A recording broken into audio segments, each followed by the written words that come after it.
Get out of here today, old hag. Today. And dispose of all your belongings. They're just in the way at home. Lisa made a gesture as if she was shooing someone away. When I was visibly upset, David cut in. Make sure not to leave even a single piece of trash behind. That was the last straw for me. I sighed and responded almost under my breath. Okay. Then, I turned my back on the two of them. Normally, when someone gets caught cheating, they apologize.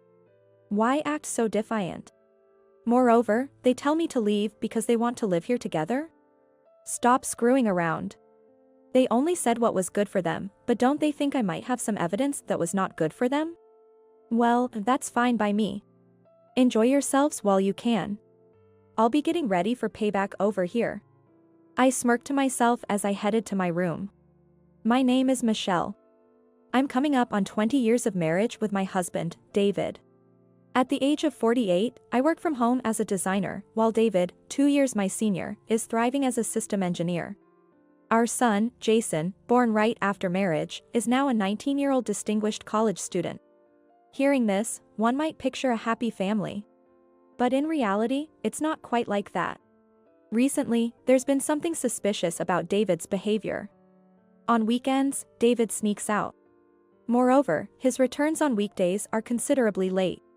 Furthermore, whenever he's home and the phone rings, he absolutely refuses to answer it in front of me. It's hard to think of it as anything but an affair. If he's cheating, then divorce is the only option, isn't it? Lately, I've been spending more time contemplating this. Looking back, David's attitude changed a few years ago. It was when Jason was in middle school and our expenses began to rise. Despite this, David's salary was gradually decreasing. When I asked for the reason, David would explain. The economy is bad, and the company is going through tough times. Hearing that, there's not much I can do. I cut down on living expenses. But that wasn't enough. So I thought about getting a job and talked about it with David. You know, I'm thinking of working part-time. What? Are we short on money? There are also the expenses for Jason's tutoring. I opened up to David about our financial struggles. Suddenly, David got angry. It's because you're wasting money. I was taken aback by this side of David. Of course, we've had our share of arguments before. But this was completely different from his previous attitudes. Despite feeling something was off, I retorted. I don't waste money. So, you're saying you're the useless one? Everyone is just so incompetent. It's all the same at work, filled with people who can't do their job. I even have to help with sales, that's how bad it is. And so, David's complaints never seemed to end. Eventually, I gave up on discussing it further. Later on, a former colleague at work before marriage contacted me, asking if I could help with her new venture. It had been over a decade since I left my job to get married. There was a bit of a gap, but I couldn't pass up this opportunity. I jumped at the proposal. That's how I started working from home as a designer. Of course, I told this to David. But David just said, I see. He didn't seem to be very interested or even listening to much of what was being said. Regardless, I made sure to tell him properly. I continued my work with confidence. Then, after some time had passed, on a certain weekday. While I was working during the day, Jason unexpectedly came home. I'm home. Hi Jason, what's up with this early? It was just past noon. At that time, Jason was in middle school. He had classes until the evening, followed by extracurricular activities. There was no way he should be home at this hour. Didn't I tell you it's midterms starting today? I was taken aback. Looking at the calendar, it indeed said midterms. I forgot. I'll prepare lunch right away. I hurried to prepare Jason's lunch. Then, I heard Jason's voice from behind. Mom, were you working? What? The laptop is left out, and there are all sorts of documents around.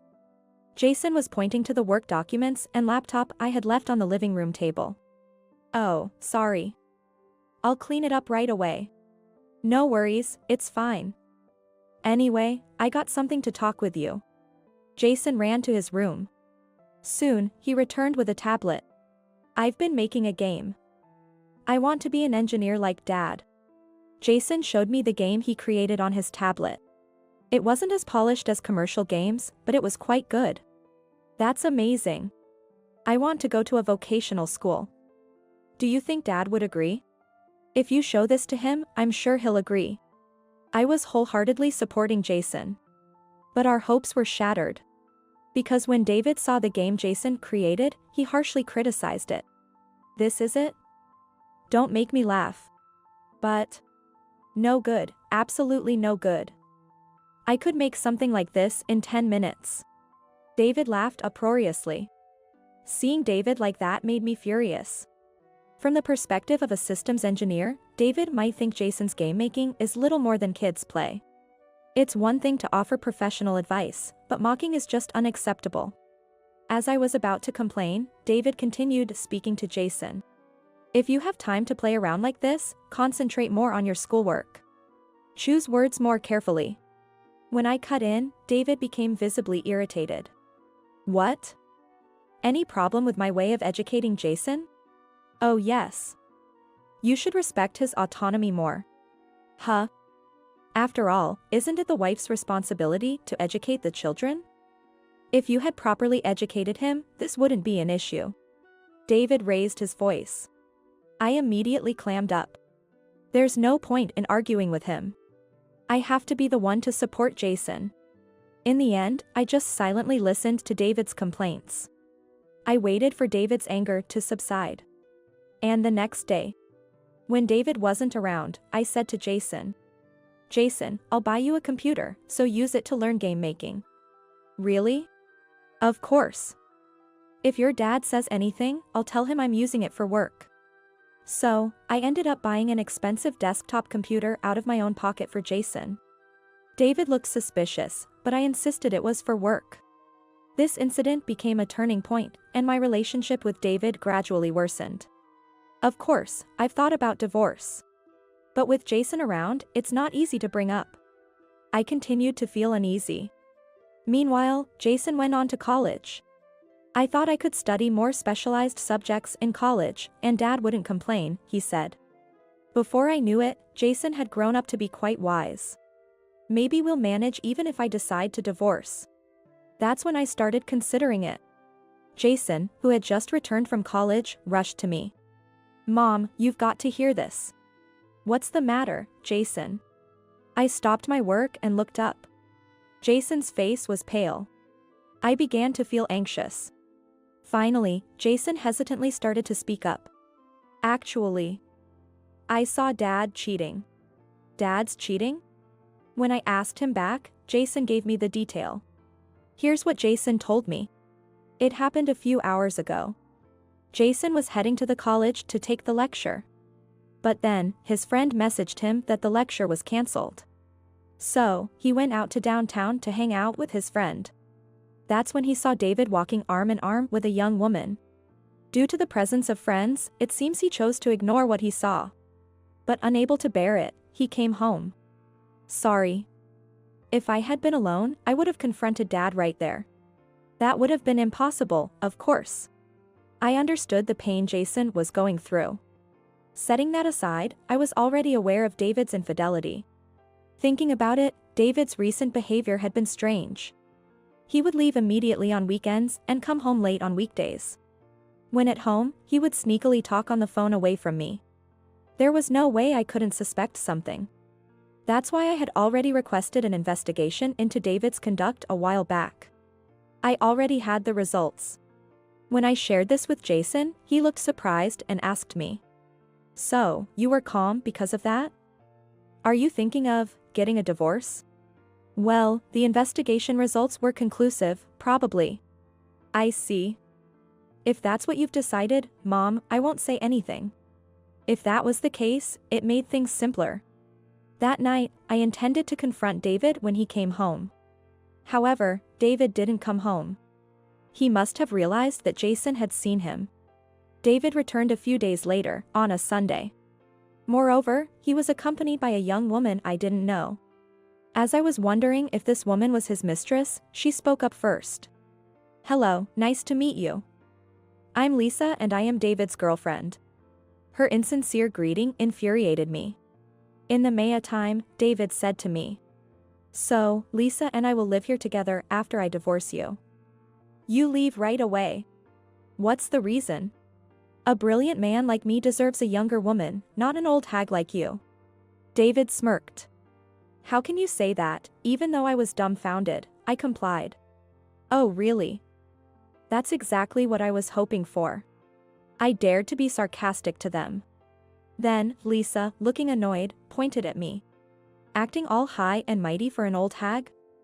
Think you can live on your own? Unfortunately for you, I work, so I'll be just fine." "Oh, then let's get that divorce done quickly, okay?" Lisa pulled a divorce oath from her pocket and threw it at my feet. "I'll be sure to get alimony from both of you." Lisa frowned in dissatisfaction at my words. Meanwhile, David waited with a smirk. I signed the divorce oath and handed it to David. At that moment, Lisa said with a triumphant look, "Get out of here today, old hag. Today. And dispose of all your belongings. They're just in the way at home." Lisa made a gesture as if she was shooing someone away. When I was visibly upset, David cut in. "Make sure not to leave even a single piece of trash behind." That was the last straw for me. I sighed and muttered in response, "Okay." Then, I turned my back on the two of them. Normally, when caught cheating, one would apologize. Why act so defiant? Moreover, they're telling me to leave because they want to live here together? Stop screwing around. They only said what was good for them, but don't they think I might have some evidence that was not good for them? Well, that's fine by me. Enjoy yourselves while you can. I'll be getting ready for payback over here. I smirked to myself as I headed to my room. Before packing my belongings, I called a junk removal service. I started packing after arranging for the removal. After a while, Jason, who had been out, returned. I could hear David and Jason talking in the living room. But they soon started arguing. "It's because Dad cheated. Shouldn't you apologize to Mom first?" "Shut up. It's none of your business." After such an exchange, it suddenly became quiet. Peeking into the living room, I found only Jason. "Jason? Where are they?" "They said they're going on a trip." "What a joke." Jason stamped his feet. I felt relieved. If David wasn't here, I could do as I wanted. Let's take this opportunity for payback. I spoke to Jason with a smile. "Jason, I'm getting divorced and moving out. Want to come with me?" "Of course." "Then, start preparing for the move." "Anne." I shared a plan with Jason. Hearing it, he started preparing for the move without hesitation. In the midst of this, the junk removal service arrived. I guided them inside the house. "Please dispose of all the furniture and appliances in this room and this room." "All of it?" "There are some new items." "That's fine. I'll buy new ones after moving." I asked them to dispose of the furniture and appliances in mine and Jason's rooms. However, I didn't touch the living room items. Those were shared property with David. I didn't want to dispose of them and get complaints later. In any case, I had my items and those I bought disposed of. They'll regret it. Later, in the evening, I left the house. I handed over the belongings to the moving company. Since I hadn't decided on a new place yet, I asked them to keep the belongings for a while. Meanwhile, Jason and I moved to a nearby hotel. We decided to stay there for the time being. And then, a few days passed. While having breakfast, I received a call from David. "Hello? What's up?" "What do you mean, what's up? Did you really throw away all the furniture and appliances?" "Huh? Of course, it's what you asked for, isn't it?" As I snapped back, David suddenly faltered. He mumbled something incomprehensible. I was so exasperated that I scolded him. "You're the one who said to throw them away. Don't complain about it now." "Well, that's true, but..." His response was hesitant. He must have needed that after all.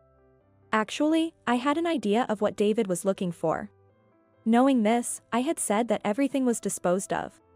As I thought about this, David suddenly became more submissive.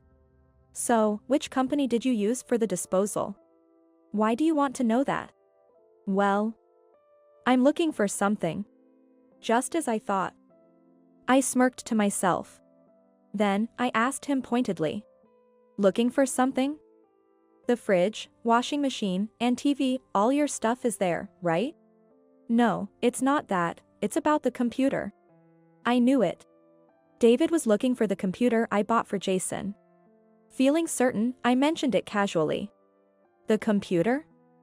That's something I bought for Jason. I was planning to dispose of it since it's mine too. You haven't disposed of it? David's voice suddenly became anxious. While thinking I had him hooked, I continued. Yes. It's better to sell it on Craigslist than to just throw it away. Please, return that computer to me. What? It's mine, so why should I return it? At that, David was at a loss for words. However, this wasn't enough for payback. So, I made a proposal. Well, how about this? Will you buy it from me? Buy it? Yes. I was planning to sell it anyway, so if you want to buy it, I'll sell it to you. At that moment, David's tone brightened. Okay. It's used, so how about $500? What? I won't sell it that cheap. How about $10,000? What's that? Are you ripping me off? Annoyed, David raised his voice. I'm not forcing you to buy it. Besides, why do you want a used computer? When I asked, David clearly started to panic. Well, that's... You could just buy a new one. Fine. $10,000, right? I'll pay. Just sell it to me. While feeling triumphant inside, I agreed and informed David of the arrangement. Afterwards, David immediately demanded the computer be sent. But, the belongings were with the moving company. So, I told him that I couldn't send it right away and asked him to wait until I had settled into a new place. David kept complaining, but eventually, he reluctantly agreed. A few days later, I finally decided on my new home. I moved to my new place with the help of Jason. Right after that, I received the payment for the computer from David. I handed that money to Jason. Jason, use this money to start living on your own. I thought it was the perfect opportunity. Jason started living alone in an apartment near the college. Lastly, I sent the computer to David's house. However, I removed the external disk. Then, I sent that disk to the company where David works. With a letter to his boss. Soon after, I got a call from David's boss. On the designated day, I went to David's company. When I gave my name at the reception and waited, a man slightly older than me appeared. Nice to meet you. I'm Kevin, the department head. Are you the ex-wife of David, who sent me the letter? Yes, thank you for your help. For now, please come with me to my office. Following Kevin's lead, I am guided along. Eventually, we arrived at the department head's office. Upon entering, I saw David sitting on the sofa with a solemn expression. Michelle. Why are you here? David stood up suddenly. It's for payback. I smiled, and David turned pale. Then Kevin intervened. Shall we begin the discussion? David's complexion changed at Kevin's words. Sweating, David sat back down on the sofa. First, I'd like to ask David, what is this all about? Kevin placed the external disk of the computer on the table. It was the one I had sent to Kevin. David immediately averted his gaze. I don't know what you're talking about. But this came from your ex-wife and it contains our client data, doesn't it? Kevin glared at David with a stern look. David started to stammer excuses. It must have been mixed in with the things I used for work. We prohibit taking client data out of the office, don't we? So, it was a mistake. He should just be honest. I was inwardly laughing. This was a bit before David and I divorced. David was acting strangely. One day, when I came back from shopping, for some reason, David was sitting in front of Jason's computer. The computer was in the living room. Of course, under the pretext that I was going to use it. But there was no reason for David to use it. because David had his own computer in his room. Finding it odd, I secretly checked on what David was doing. He was doing something and then turned off the power. Pretending not to notice, I checked the computer the next day. There were unfamiliar data written to the external disk. Looking into it, it was some kind of database. I had an epiphany. That David, taking company data and using someone else's computer as a hiding spot. Despicable. Right after that, we ended up getting divorced. That's why I took the computer. But did David really not expect me to get rid of it? Since he seemed to be aware that Jason was using it, maybe he assumed I would leave it behind. Regardless, David must be regretting it now. Looking at David, he seemed like he was about to cry. What do you mean? Speak clearly. I'm sorry. Finally, David admitted his guilt. Afterward, David got a severe scolding from Kevin. Then Kevin said, "Taking company data is theft, or a violation of the Unfair Competition Act." What? No way. We're going to file charges. As soon as Kevin said that, David burst into tears. He deeply apologized to Kevin. "I'm so sorry. Would you please forgive me?" No way. You'll be held responsible in both criminal and civil court. That can't. David broke down and cried on the spot. Seeing David crumble so pathetically, I couldn't stop laughing inside. This is what happens when you do something strange. Just desserts. If only I could get back at him for his infidelity too. Then, suddenly, there was a knock on the door. Immediately after, I heard a woman's voice. "Did you call for me, Kevin?" "Yes, come in." That voice sounds familiar. As I was thinking of it, the door opened. "Excuse me." Oh. The moment I saw the woman who entered, I couldn't help but exclaim.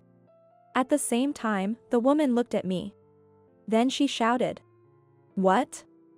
Why are you here?" The woman who raised her voice like a shout was Lisa. Well, it's a long story. Shut up. This is not a place for an old hag like you. As she said that, Lisa hurriedly covered her mouth. Because she noticed Kevin's face turning red with anger. Kevin, with his jaws clenched, told Lisa to take a seat. Lisa quietly sat down where David had been sitting. Upon confirming that, Kevin asked Lisa, "By the way, Lisa, I have something I want to ask. I hear you're going independent?" Yes, that's right. And your business is going to be in the same field as ours, isn't it?" Kevin looked at her sternly. Seemingly intimidated, Lisa stumbled over her words in response. Then Kevin's questioning reached the crux of the matter. "You're in charge of managing customer data, aren't you? Is everything all right on that front?" What do you mean?" Lisa started sweating. That's when I realized. Man, these two were in cahoots. Lisa and David were planning to take the customer data with them. In short, here's the situation. David and Lisa were each planning to take customer data from their company. Based on that data, Lisa would go independent first. Then David would join her, and they would work together. Once the answer became clear, it all seemed rather uninteresting. They were just trying to make a quick buck using someone else's resources. It's just pathetic. I sighed. As the conversation continued, Kevin was pressing Lisa for answers. "I had my subordinates investigate, and it turns out there has been a leak on your side as well." That's... It seems you were involved, weren't you?" Lisa looked down at Kevin's question. But soon, she raised her head and started making excuses. "No, it's not like that. This was all David's doing." She was cut off as David bristled with anger. He stood up quickly and started arguing with Lisa. "Are you blaming me? It was your idea in the first place." "What? I don't know what you're talking about. You did this all on your own." "What? You said you wanted to marry me because..." I was dumbfounded by their ridiculous exchange of excuses. At that point, I took out a document from my bag. I placed it on the table and addressed David and Lisa, who were still arguing. "This is the result of your affair investigation. Just so you know, that woman has a boyfriend. What? David hurriedly picked up the document from the table. Attached to it were photos of Lisa holding hands with another man. Lisa. What is the meaning of this? That's none of your business. Shut up. You tricked me. David raised his voice in anger. It was so disgraceful that I couldn't help but murmur. She just prefers younger men over old guys like you, doesn't she? David suddenly became subdued, perhaps remembering what he had said to me. Well, regardless, you'll have to take responsibility, so brace yourself. Wait, just hold on. This is a crime. Save your excuses for the police station. With Kevin's roar, Lisa was left speechless. Following that, the company pressed charges against David and Lisa. Shortly thereafter, the two were arrested for theft among other charges. Furthermore, the company also initiated a civil lawsuit against them for damages. Naturally, any talk of Lisa going independent evaporated. At the same time, it seems Lisa's boyfriend took off as well. The two, now facing charges of theft and violations of the Unfair Competition Act, seem to be busy making excuses in court. However, it's hard to imagine those excuses holding any water.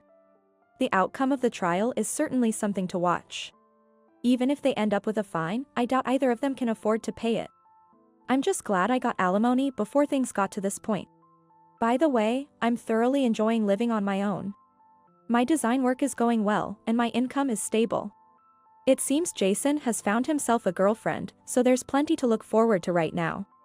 Eventually, when grandchildren come along, things will get noisy, but for now, I'm planning to enjoy the peace and quiet.